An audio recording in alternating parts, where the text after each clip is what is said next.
Welcome to Real Estate Coaching Radio, starring award-winning real estate coaches and #1 international best-selling authors, Tim and Julie Harris. Real Estate Coaching Radio is the nation's #1 daily radio show for realtors who demand authentic, real-time coaching. Get ready for fluff-free, unfiltered, full-strength honesty about what's truly working to get you into action, helping others, and making money now in today's real estate market. Now to our hosts, Tim and Julie Harris. And welcome back to Real Estate Coaching Radio. A couple quick announcements reminding all of you who are joining us this week, this Saturday, boom, butter, boom, here in Austin for the Harris VIP Mastermind. Come ready to take notes. Stay focused. This is going to be a very intense day-long event. And if you guys love the podcast, you're going to be blown away when you attend the event. So definitely get ready. And so the official day is Saturday. There'll be some unplanned things that happen on Friday, unplanned things that happen on Sunday. By unplanned, I mean I'm assuming that a lot of the attendees will be socializing, and maybe Julie and I will mix with a few of those things. But we've got meetings set up pretty much solid for the next 3 days, or starting on Friday. So anyway, point is make sure when you're here, you're ready to actually learn. This isn't just a, rah-rah fest, as usual real estate seminars are. This is an actual mastermind, something that many of you probably have never experienced before. That's number one. Number two, I had an interesting email and then a coaching call with a client right before today's show, and he asked me a question towards the end of our coaching call, and I told him I didn't have a chance to answer him on the coaching call, so I'm going to restate his question, and then I'm going to, tell him the answer. So, listeners, here was his question. And this guy is a very successful agent out in L.A. And his question was, or his apprehension was, he wants to, and I'll just say it, buy a Ferrari. So he wants to buy a Ferrari, and he is not understanding, and I have many clients, as does Julie, who basically have gotten a lot of business from, car clubs or from, horses or from, things that are of interest to them. It's one of the secret, if you want to call it a secret, I hate using that word, but it's one of the secrets of being successful in sales is that you be yourself doing what you like to do around other people who have similar interests. And when you do that, you're naturally going to attract them to you, and you're naturally going to have conversations that will result in you creating friends at a very fast pace. So you don't feel like you're being fake, right? So if you're going to we've had people that, for example, are into, humane societies and pet events and things like that. Just be you, doing what you love to do already, and then you'll find that the flow of conversation towards talking about real estate is very simple. And so that's what I told him. In essence, that's the answer. So, yes, if he wants to get a Ferrari, he can easily afford it. He should go get a Ferrari. But just getting a Ferrari by itself is not enough. He's going to actually have to go to Ferrari events. He's going to have to meet Ferrari people. He's going to have to go to the Ferrari clubs. He's going to have to do all that stuff. And when he does all that stuff, he is going to expand his business, assuming he works it. Now, again, I know I'm talking about Ferraris here, and some of you are going like, is Tim on crack? What's his problem? Why is he talking about this? The overall theme of how I'm answering his question is still the same no matter where you are. You could be into hunting. You could be into golf. I mean, Julie had a coaching client here in Austin, first name of David, and he wouldn't prospect. He wouldn't do anything other than play golf. He was being coached by Julie, and Julie said, fine, I want you to start playing golf 4 or 5 days of the week, which he was like, oh, right, finally, this is the coach I've been looking for. But you can't play with the same people, and every time you play golf, you have to generate a lead. And that was his objective, and as a result of that, Julie, didn't his business triple the first year? Yeah, it was just him being him, doing what he loved to do. Yeah. But here's the difference. Yeah. The requirement was he had to actually talk about real estate and stop being a secret agent. And once he started doing that, the leads started flowing, curiously, right? Makes sense. And also by upgrading one of the golf clubs that he was playing at, his center of influence expanded, and all good things come. So for him, he does have multiple spokes in the wheel. They all just happen to be different types of golf spokes. He goes to tournaments, goes to charitable events, things like that. So to your point, be yourself. Have people know, love, and trust you as you, but talk about real estate so that can be the second part. And it does work. Well, so, there you are. Julie, when we sold real estate in Columbus, Ohio, yes, we sold real estate, and yes, you guys should be using the questions that we've prepared for you on comparacoach.com when interviewing or considering any other coaches. The first question is, have you ever sold real estate? Why am I drilling down on this now? Because you guys will be stunned how few people calling themselves real estate coaches ever sold real estate before. So when Julie and I sold real estate at a high level between 100 and 200 homes per year for almost 10 years in Columbus, Ohio, one of our biggest sources of business was Julie's music sphere, because as some of you guys know, Julie was a professional musician. And she would play in orchestras and bands and all this other stuff. And we started getting a ton of business from those groups. And you think Julie was talking about real estate when she was at those events or when she was at those practices? No, never. But what happened is she would always show up looking a little bit nicer than maybe people would normally show up to a practice. And they would ask her, why is she looking nice? And she'd say, I'm coming from the office, I'm coming from a closing, something of that nature. And that would give them permission to start talking about whatever their real estate questions were. And from that, it blossomed into an incredible source of business for our real estate practice. That's what we're talking about. So, Ben in LA, that's the answer to your question. Work it. If you're going to do it because you're going to create a spoke around it, a lead generation income spoke, then hell yeah, double down on that, especially in LA. I mean, come on now. All right. Yeah. So, Julie, for sure. Today's podcast. Yes. Yes. Okay. So this is a special request from some of our Premier Coaching clients and some podcast listeners, because we often talk about when you are following up, when you're trying to get an appointment set, to follow up with something of value, not just, hey, how's it going? I'm calling to follow up, right? So that's the theme today is what is something of value? And we also talk about a call to action to actually close for the appointment. So here's your magic formula. Offering something of value plus a call to action equals profit. But let's start with some facts. First fact, most salespeople are terrible at lead follow-up, asking for the business, and setting appointments.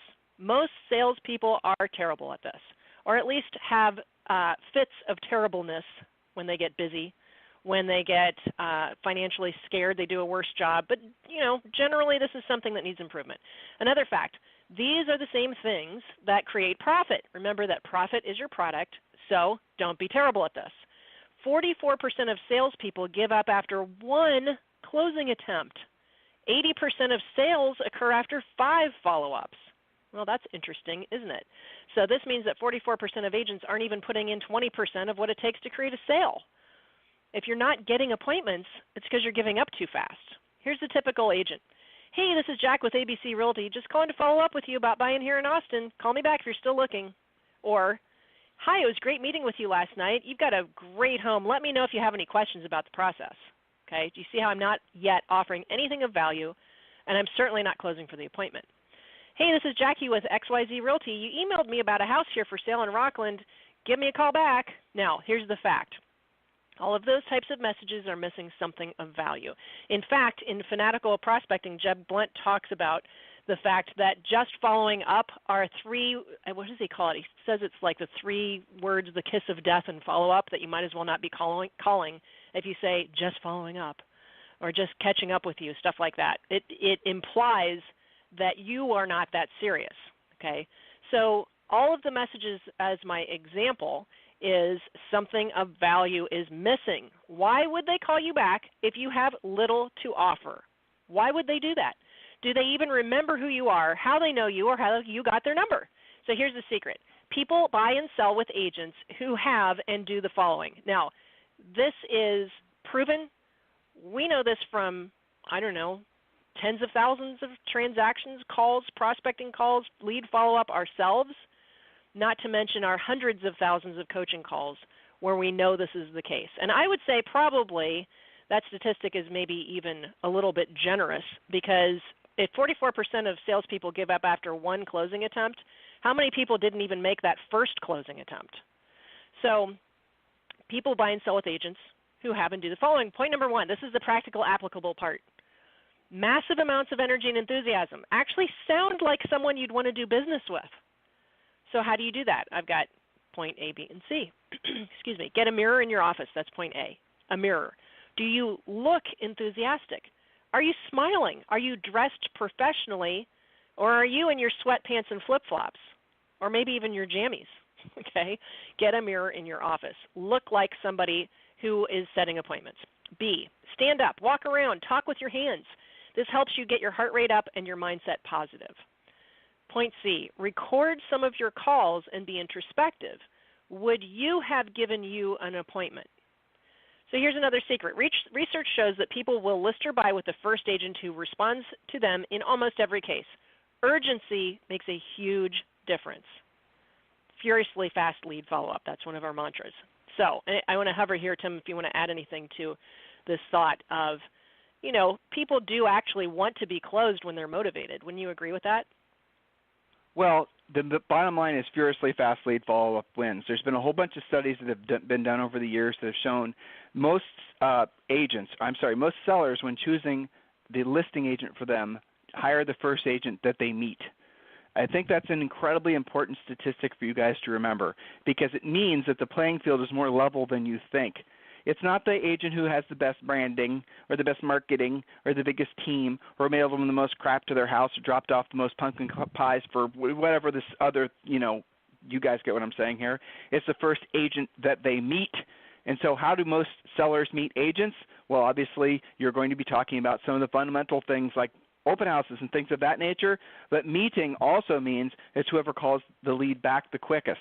How many of you, if you're being honest, don't call your leads back at all? Or if you call your leads back, you really don't, and it goes to voicemail, you have really nothing compelling to say, and nothing ever comes from it. So here's a cure for that. Answer the damn phone when it rings. There's one idea. Number two, make sure that your voicemail is cleared out. Don't have a bunch of bogged up messages where your voicemail can't take any more messages. Some of you have that happening right now. Have you checked? Think about these things. Number three, when someone does call you, you call them back immediately. What does immediately mean? It means now. It means like 30 to 45 seconds. Don't make excuses. Don't tell yourself, well, I don't want to seem too pushy. I don't want to seem too desperate. Well, guess what? By not seeming in your mind too pushy or desperate, you're seeming lazy, and they're not going to do business with you. But in all reality, they're going to forget that they called you. They're going to lose interest in the house. You're going to basically have waited too long, and the moment is over for you to form that relationship. What to say? Use our scripts, guys. When you're calling somebody back, a buyer, remember, in most price ranges in most of the country, 50% of those buyers are also going to have a house to sell. So when you're using our buyer pre-qual script, when you're calling them back, you're going to pull within the first 15 seconds. We designed the script so you're going to find out if they have a house to sell. What do most people do? What do most weak agents do? What do most weak trainers train agents to do? Form a relationship. Find out what you have in common. Bond with them. And then about 20 minutes into the call, maybe find out if they have a house to sell. Here's the problem with that. First of all, they know you're fake friending them, number one. Number two, no one's going to stay on the phone with you that long. The days of staying on the phone with people that long are over. So if you can't get out of them what their motivations are, their time frames are, if they have a house to sell or not, if you can't get all that information out of them within the first realistically 20 seconds, you're not going to get that lead. But it all starts with furiously fast lead follow-up. How many of you have no fast lead follow-up? How many of you have teams and you think your buyer's agents or your staff are doing furiously fast lead follow-up? I got an idea. Why don't you test them? Why don't you call in, from a mass number and see how long it takes for them to call back? Don't be surprised when the answer is never, because that's what's happening in most of your businesses. Those of you who have teams, who have buyer's agents, what's the number one thing they complain about? I know what it is. The leads suck. We don't get enough leads. We're not closing more houses because we don't have any leads. Well, the fact is they're not working. They're not working the leads that they get. They're not calling people back. They're not asking pre-qualifying questions. They're fake friending opposed to actually trying to close for information that's going to help them sell a house. Weak sales skills is the bottom line. Does this make sense to all of you? I know it does. Practical and tactical. Next point, Julie. That's right. So point number 2, actual market knowledge does matter. Are you answering the actual question they have or the actual need in which you first communicated? Remember, we're providing something of value. They asked for something. You've got it. Think they're the cat. You've got the catnip. A, did you research the property they called on before you called them back, as well as the other homes like it which may meet their needs? Well, that only takes 22 seconds using any number of apps that you've already got on your smartphone. B, seller leads. Did you look up their home, their neighborhood, the average days in the market, and the trends? What do you know about their subject property? Point C, are you winging it and praying to the real estate gods, or are you intending to set a qualified appointment? That's the difference between just following up, just touching base, and I've got what you want. Here's the time we can meet. See the difference? Point number 3, call with the intent to set an appointment, not just to, quote, get through your calls. People can tell the difference.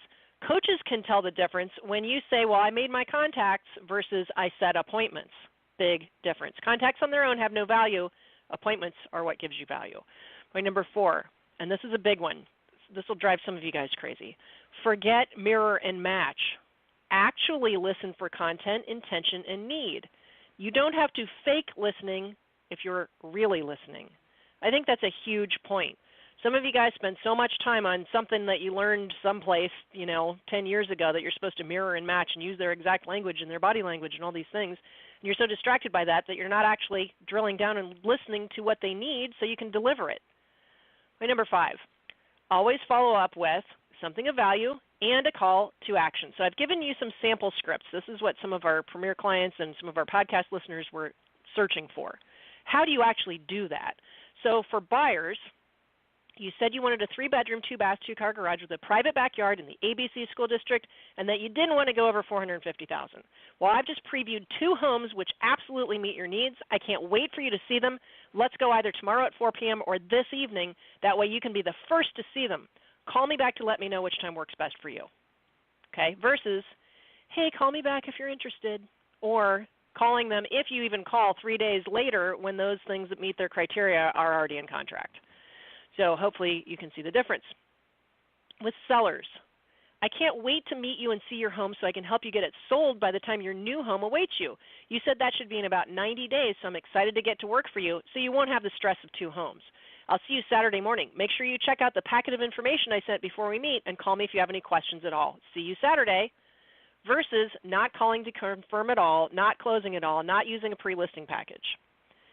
And then I've got another one for post-listing follow-up. Hopefully you guys are seeing the difference. Yes, this is a longer script, but I'm giving them what they asked for, and I'm closing on an actual appointment. So this is a post-closing type of script. This is Liz with ABC Realty, just calling to thank you for trusting me with the sale of your home. There's an assumptive close. Here's the next thing that happens. Refer to your listing plan of action. Okay, so this is inserted so you guys can refer to your listing plan of action. You can count on hearing from me every Friday afternoon with an update until your home sells, which will hopefully be ASAP. Talk to you soon. I've got to get back to work. Versus not following up. Some of you guys lose a listing after having a killer listing presentation because you dropped the ball after you've got it. You've got to continue that communication. So homework. Make the commitment to communicate with value and a call to action. ABC means always be closing, but also always be setting appointments. Remember that leads by themselves have no value, only qualified appointments have value, and really it's the closed transaction that leads you to profit. So today's podcast is about starting at the beginning of the transaction.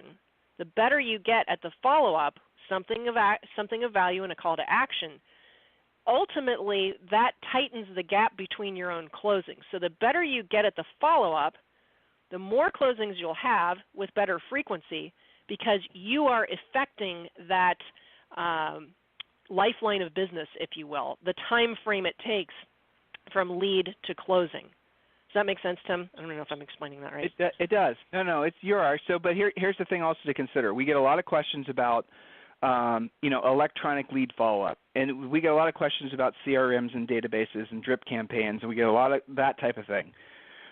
So I'll bottom line it for you guys, and it's going to fly in the face of everything else you're hearing from everybody. But here's just a bottom line fact. Long-term lead follow-up is a waste of time.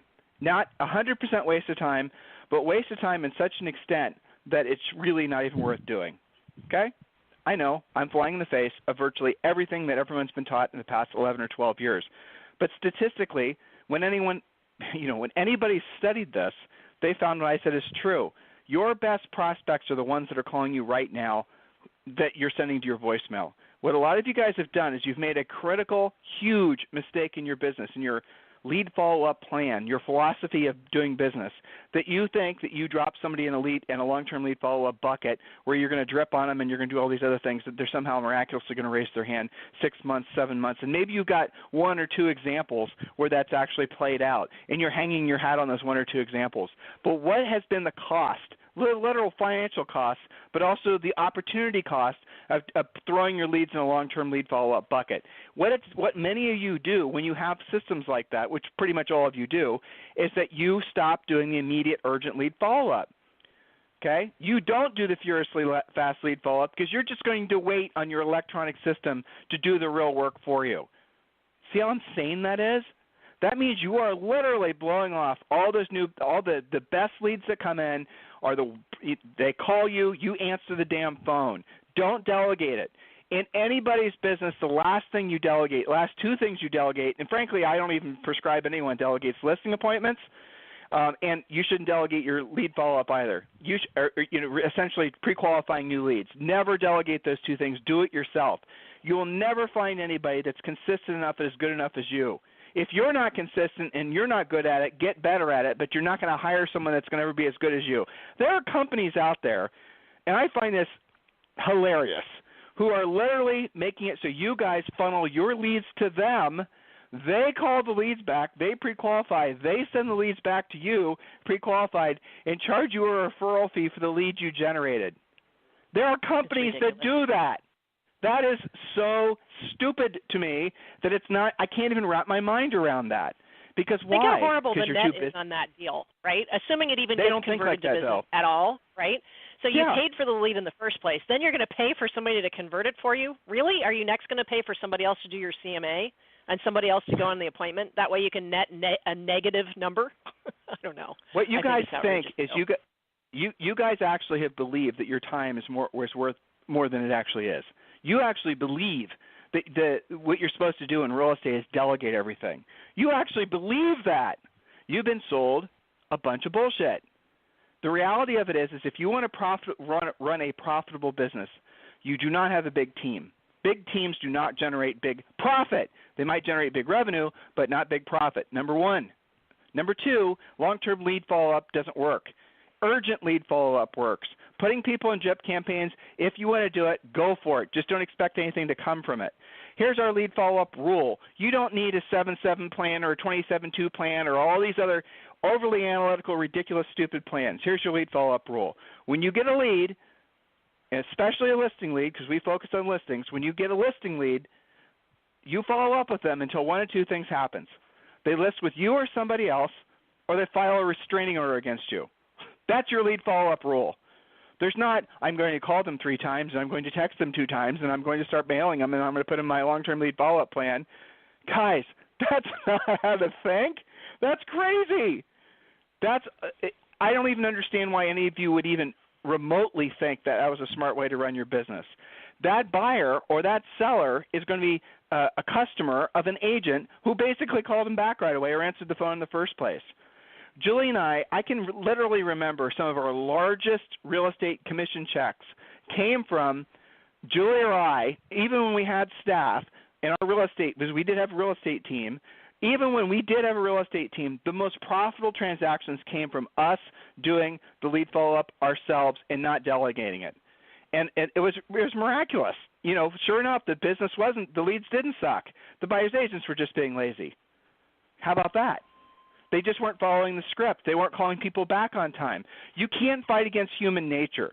You can't. If ultimately your goal in your real estate business is to make a profit, you're going to have to be really critical about what the decisions that you've made.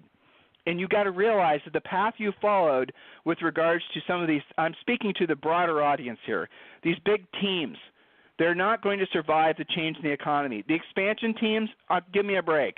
The idea of running a business with marginal profit is crazy. As soon as you have a couple bad months in a row, those businesses are going to be out of business. By business, I mean real estate teams. Real estate brokerages, it's the same situation. You guys have all gotten addicted to buying leads and thinking you can delegate everything. Teams, this is who I'm referring to. You need to realize before it's too late that your business is not profitable. You're not making 30, 40, 50% margins out of your business. You're not really making any profit. What you've created for yourself is a job. That's what you've done. And look, you're not alone. A lot of other people are in the same situation.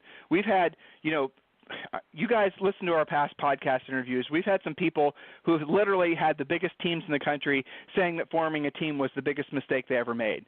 We had another guy named Steve Murray from Real Trends who said most teams make less than a 10% profit margin total. Most brokerages make less than a 3% profit margin total. Why? Why is that happening? Because brokers are spending too much money on buying leads, for one. They're spending too much money on automated systems, for two. They're spending no money, or they're putting no emphasis on sales skills and people actually being professional salespeople. Those would be probably my three big reasons.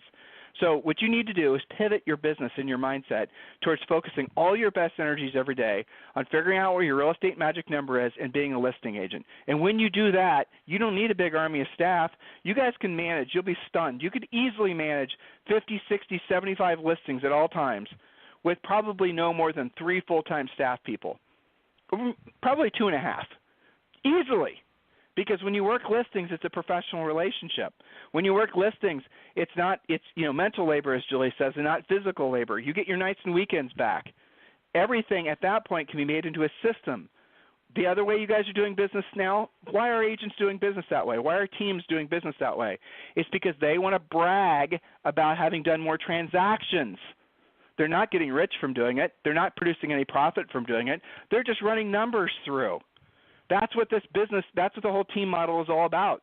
It's not about actually making profit, not profit in the way that essentially we prescribe to agents to do. You guys get it? So you have a choice to make, but the problem is that you really don't have a choice to make. I like to say you have a choice to make because, it makes me sound a little bit more neutral to it. But truth is, if with the changing economy that's going to really be seeding in, obviously all over the country, probably later this year, into next year, it's not because Donald Trump's president, or it's not because any political reasons. It's because the cycle in the economy that's coming our way. Next year into 2020, for sure, there's going to be a recession. Assume it's going to happen. Are you positioned for it? Are you ready for it? Have you shifted your spending habits, away from buying leads to maybe, buying rental properties and producing passive income? Are you going to wait until it's too late, or are you going to take the actions now? Guys, number one job of all of you is to focus on becoming a listing agent.